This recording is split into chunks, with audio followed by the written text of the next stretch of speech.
Hey, what's going on, Vape Fam? Hack back at you again with another review.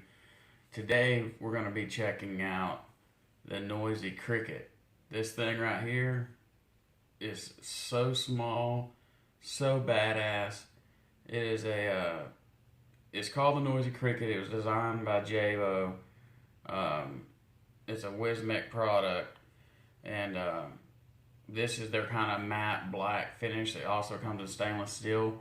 But man, this thing is a badass box. It's a fully mechanical series box, so it's not really for the newbies. You really need to know what you're doing if you're going to purchase this.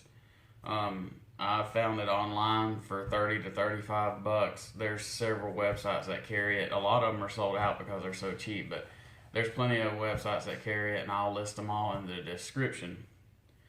But anyway, yeah, like I said, it's a fully mechanical series box.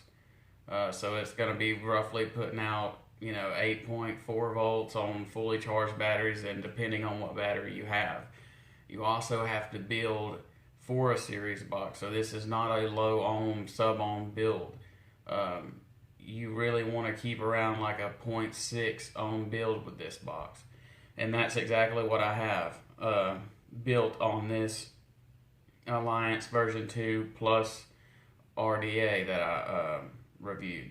It's got a 15 wrap 22 gauge low resistance wire. It came out to like a 0.58 or something like that. But I got my Mutation X cap on it, or the styled cap on this RDA. So let's take a toke off of it and see how much power we get here.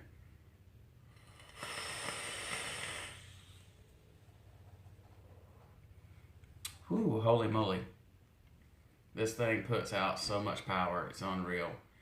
I think on the build I have right now, it's supposed to, these are freshly charged batteries as well.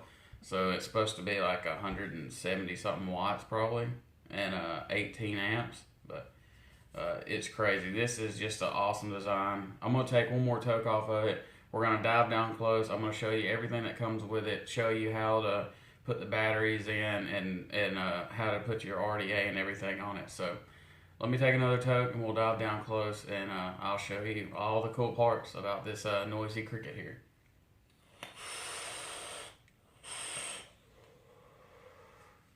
Alright, let's go down close here. Okay guys, we're back down to the up close portion, and there you have it. This is what it comes with, the Noisy Cricket. This thing is so awesome, guys. I'm really excited to be able to review this for y'all. I purchased it about 2 weeks, no, not 2 weeks, about 1 week ago, and I've just been thoroughly enjoying it. So, what comes in the box? This is your chassis. I have the matte finish. You can see on the bottom here, it's got the design by JayBo. This is your bottom section here, which is houses. It's kind of has a for the batteries to sit on. It's kind of like a teeter totter, so seesaw thing. So when you put your batteries in, they kind of can go like this. But yeah, there's the bottom of it. You can kind of see in there and see what I'm talking about, that seesaw effect. It's got plenty of venting on the bottom, and that's really it. There's nothing to it. It doesn't have a front or back. There, you can put your batteries on either side. I'll show you that in a second. This is your firing switch. It's got JayBo inscribed on the top of it. If it'll focus for me, it's black, so it's hard to focus. And then it also says Wismec on the bottom. This, where you tighten it up, you can use this little slit for a screwdriver or a quarter or something like that to tighten it down. But it's just a standard switch. It has a peak little insulator part around the side. Just a pretty common firing switch. I really like the firing switch. It's really nice. Nice, smooth threads. They thread in so beautifully. They don't get caught at all. It's perfect threading. So, pretty cool little switch there. Now, this is a hybrid series box. So this is your hybrid connection pretty much here. This is the bottom. So this is your 510 would be coming out this way. And here's the top. You thread this onto your RDA. And then you would thread it onto either side here. And I'll show you how to do your batteries and stuff now. So what I'm going to do is I'm taking my trusty 25Rs, the green 18650s, put one top side up, one negative side up, and that makes your series connection. Then what we'll do is we'll take our RDA and make sure that since this is a hybrid, you have to have a RDA with a very protruding 510 connection, 510 pin. As you can tell on this one, it's extremely long. So what you're going to do is you're going to take your little adapter here, your hybrid, and you're going to thread the flat end onto your RDA. So just thread that on. It's regular threaded, so righty-tighty. And now you can see your 510 connection protruding from the bottom here. And this cutout gives you a buffer over your battery so nothing comes in contact but your 510 pin. So what you're going to do is you're going to thread this onto the battery that is facing up. And you can thread this on, tighten it all the way down. When you thread the firing switch on, everything will get tight, so just snug it up on there. Then you're going to take your button assembly here, and you were going to go over onto the negative, and you're just going to thread this on like so. There's nothing to it. It's completely stupid simple, but it can be super dangerous if you don't know what you're doing. I usually just tighten mine up by hand because I can kind of grab it good. Be careful because it will, while you're tightening it up, it can fire on you. But yeah, you can take a quarter or a screwdriver and tighten it up a little tighter. You don't want to go super tight, but yeah, guys, that is it. Isn't it just sweet? Look at the size of it compared to my hand. It's very small, very, very small. I love the top firing switch. You can thumb it, or you could also flip it around and kind of trigger finger it.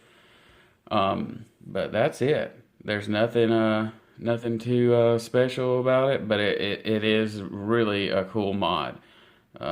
People are going insane for it. A lot of places are sold out because they're so cheap. You can get this thing for $30. It's just amazing the mods that are coming out that are at the price point they are, because this thing is built out of quality. It's quality materials.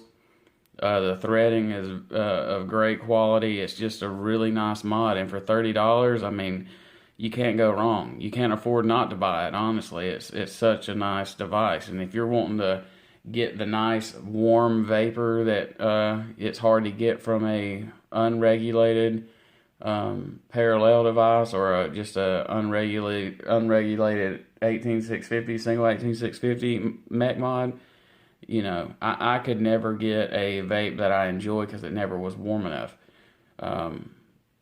That's why I've stuck a lot with regulated devices where I could bump the wattage up a lot. But with this right here, this thing gives you as much power as you need. You just have to be cautious of how you build it. But that's all we got on the up close and personal of this thing. I hope everybody could see it very well. Just a gorgeous little stealth series box. But we're going to go back up to up top, and we'll talk about it a little bit more, and we'll let you get out of here. Alright guys, we're back. What can I say about this thing? I think I've said everything I can about it. It's just a killer mod. You can kind of see the build that I have in it. It's super simple to put together and to use. But like I said, if you don't know what you're doing with an unregulated or mechanical series box, or any series box, if you don't know what you're doing, do your research, you know, go back over this video. There's plenty of other videos out there that teach you how to build for series. Like Grim Green has a video on it, and Grim Green is a guy that I've always looked up to. That's one reason why I'm doing my reviews now and starting this channel. I've always looked up to Grim. He's a great guy. He's got, really good character. He's a humble dude, and he tells you what you need to know, and he tells you some of the things that are kind of the darker side of vaping, but he wants to keep you safe, and I do too. If you don't know what you're doing with a series box like this or any series box, do your research, learn a little bit before you get involved in it, because you cannot make a mistake and put your super sub-ohm builds on this device. It will overdraw your batteries and you can get into a lot of problems. You also have to have a 510 pin that's protruding. And I'm not talking about a little bit, I'm talking about a lot. Don't risk it. Like, I don't even run my velocity on this because the 510 does not protrude enough. I could risk it and get away with it, but I'm not going to do that. I'm not going to risk my safety and the safety of my family or others around me, because if that thing decided to hard shorten and blow up or, catch fire or something, it could hurt somebody and it could hurt me. So, you got to know what you're doing. You have to build safe. I don't build under a 0.5 on a series box. I just don't do it. It's not, in my opinion, it's really not safe to do it. And it really depends on your batteries. I run these 25R greens, the newer green ones, and from what I read about them, they're a really nice 20 amp battery. So I do not build anything over 20 amps, because on a series box, you get double the voltage. It's adding your voltage from each battery together. So at fully charged, you get 8.2 to 8.4 volts. But your amps stay the same. So whatever amp battery that single first battery has, that's the amp draw you're getting. So my battery is after all the testing done on that battery, it's only a good solid 20 amp battery. So I do not go over the 20 amp limit. You can, and you'll probably get away with it for a while. But if that battery becomes old, wore out and stuff, building too low and drawing too much amps out of the battery can cause major problems. And it can hurt you or someone around you. So if you decide to buy this mod, which I urge you to, because it's an awesome mod, but you need to know what you're doing. You need to do some research. I hope that this video shows you a little bit about this device and how it works, and that maybe I explained and tried to get across to you of how a series box, especially with a hybrid connection, works. So if you feel comfortable, if you think you can, if you think you have the knowledge to go get one and try it out, man, you're not going to regret it. Really awesome box, guys. That's all I got for you today. We're going to be back with another review probably tomorrow. I know that I mentioned I had an Aspire product to review next, which this would have been that video, but I just wanted to do this first. This thing is so awesome. I really wanted to show y'all this first. I know there's other reviews on it, but I just had to do it. I do have a certain Aspire product that I am going to be reviewing next. I think y'all are going to really think it's cool. It's a really good device as well. But anyway, guys, that's all I got for you. I really appreciate all the support that y'all give me, all the comments, everybody subscribing. Like I said before in the previous video, we do have the giveaway still going on. We're slowly but surely getting our subscriber count up, and when we get to 250, we're going to give those RDAs away, because I've already got them cleaned up, ready to go. I can't wait to be able to give that away to y'all guys. I hope y'all enjoy them, and we're going to keep on rolling, and we'll keep doing giveaways, and it's going to be a blast. So I hope y'all enjoyed it again, and we'll catch you on the next one. See ya, fam.